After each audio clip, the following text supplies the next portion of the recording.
Alors aujourd'hui, on va voir une des pires erreurs que tu pourrais faire en négociation.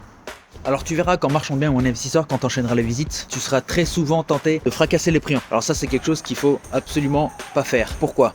Pour répondre à cette question, on va faire un petit peu de psychologie. On va dire que tu te mets dans la tête du vendeur, qui est propriétaire d'un appartement à 350 000 euros, et tu as un petit malin qui arrive et qui te fait une offre à 250 000, 300 000, ce qui te fait perdre 50 000 balles en 10 secondes. Qu'est-ce que tu vas penser de ce Gus ? Eh ben, il y a deux solutions en fait. Il faut savoir que quand tu es vendeur, tu vois passer des acheteurs régulièrement pour le bien en question et tu vas très vite identifier les profils. Soit tu vas te braquer, c'est-à-dire que le mec il te dit que ce que tu vends c'est de la merde et clairement il te le fait ressentir dans le prix.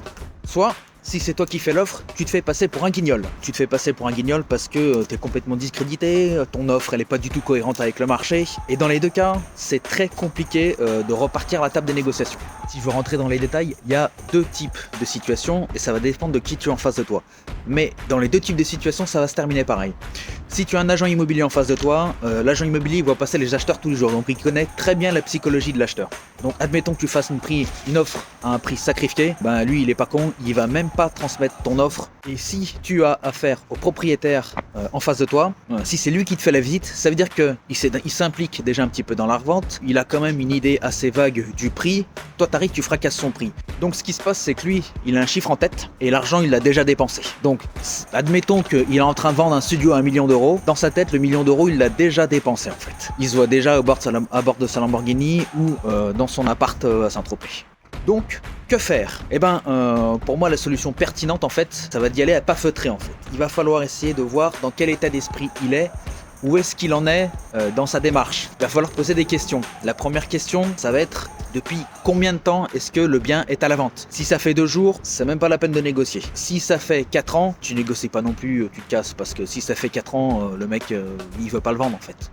Si ça fait 6 mois, 1 an, et quand tu lui parles, tu sens que il commence à faiblir, ça peut être intéressant de commencer à argumenter. Tu argumentes avant de faire l'offre. Tu argumentes, tu ne fais pas l'offre et tu vois sa réaction. Quand tu argumentes, tu vois s'il est prêt à recevoir ton offre ou s'il est réticent, si ça va pas. Ensuite, il y a une autre question qui est super importante, c'est pourquoi est-ce qu'il vend ? Est-ce qu'il vend parce qu'il a besoin d'argent ? Est-ce qu'il vend parce qu'il déménage ? Est-ce qu'il vend parce que... Ce que je veux dire, c'est que toi...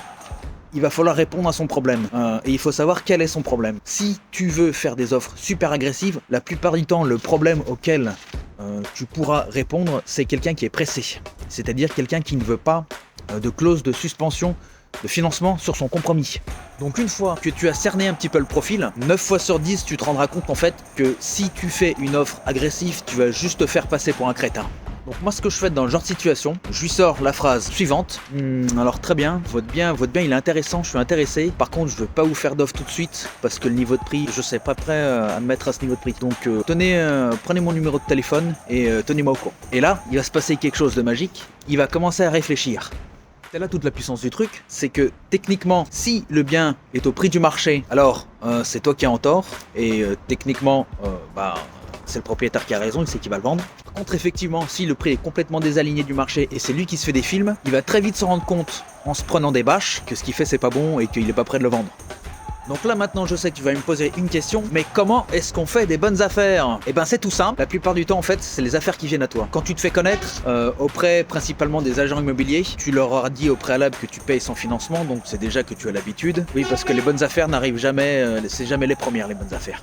Donc tu te fais connaître auprès des agents immobiliers, ils connaissent ta recherche, ils savent que tu payes sans financement, et là, ils t'ont en tête. Ils savent que tu es un gars sérieux, ils savent qu'ils vont toucher leur commission rapidement. Le fait que tu payes cash, ça veut dire que tu veux des bons prix, donc ils vont te mettre en relation avec un certain type de vendeur.